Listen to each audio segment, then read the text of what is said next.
Hi guys, this is my England-Australia first test review. The game was filled with lots of ups and downs, and in the end it was a very close game. England first innings. The first day was the first day of the test. England won the toss and decided to have a bat. Now when you think about it, in the end it was a good decision, but when I thought about it, it was very overcast and really good for getting the ball to swing. So I would have thought we might have had a bowl, but having a bat helped us get the total going and starting to get the total going and get us in. And it's always a lot better if you give a team a lead to go after than chasing one. And in the end, we didn't make the best start at all. We were really poor. We got out some very cheap shots, and that's disappointing when you come up to an Ashes and you're expecting people to play really well and have some really good shots and have something in the locker.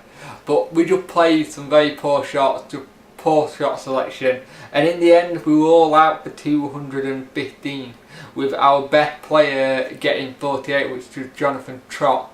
And you expect players to get at least to the 50s, 60s, 70s, and we just didn't have that. Trott was getting 48 was our best, which is rather a shame really when you think about it, when we got a very good batting lineup.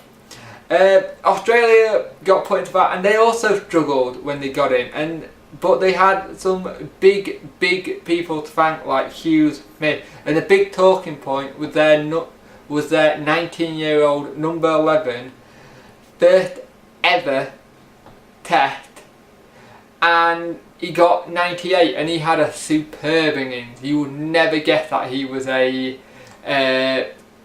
number 11 batsman, and we just couldn't get him out, and he had such a superb knock.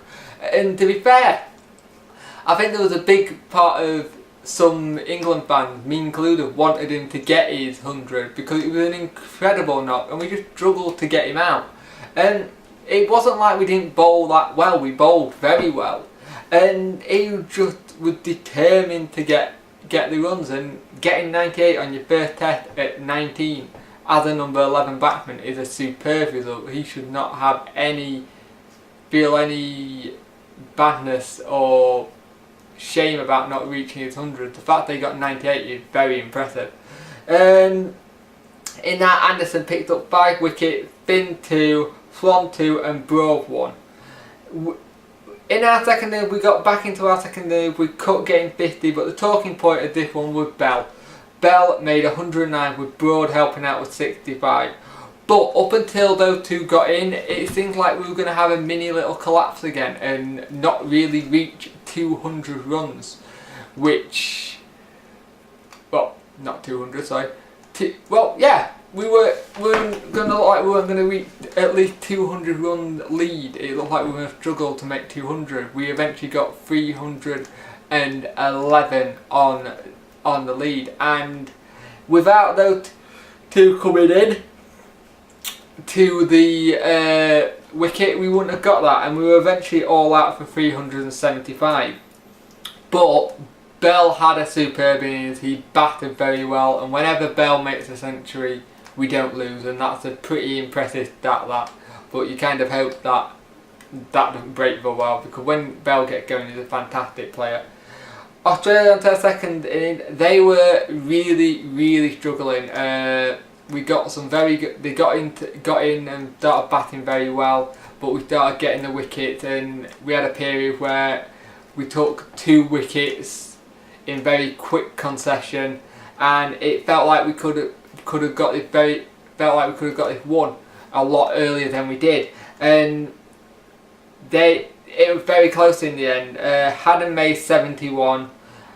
But in the end, we won by only 14 runs, and it got to that whole thing. 1 wicket remaining, that's all England need, and they need 14 runs. And every time the total kept on going further down and down, and it felt like the Test match back in 2005, Edgbaston, and having that kind of feeling is nice, and it's bite your nail time, so it's like 90 minutes for Wednesday and we've got a 1-0 lead. It's really exciting, and the fact that we got it was superb. And Anderson got his 5th wicket of the game, giving him a 10. Pardon me. Giving him a 10 wicket haul for the entire match, with Broad getting 2, Swan 2, Root got 1, and his celebration was superb. The lad, young lad from Sheffield, celebration, runs into the cover doing the airplane and like the whole Shearer celebration arm up in the air. It was fantastic to see. The man of the match was Anderson, and we go into the next test 1-0 up, and this is superb momentum for us. The next test is on Thursday. It gives us a chance to get the bowlers and the players just to relax, rest a bit and go back into it.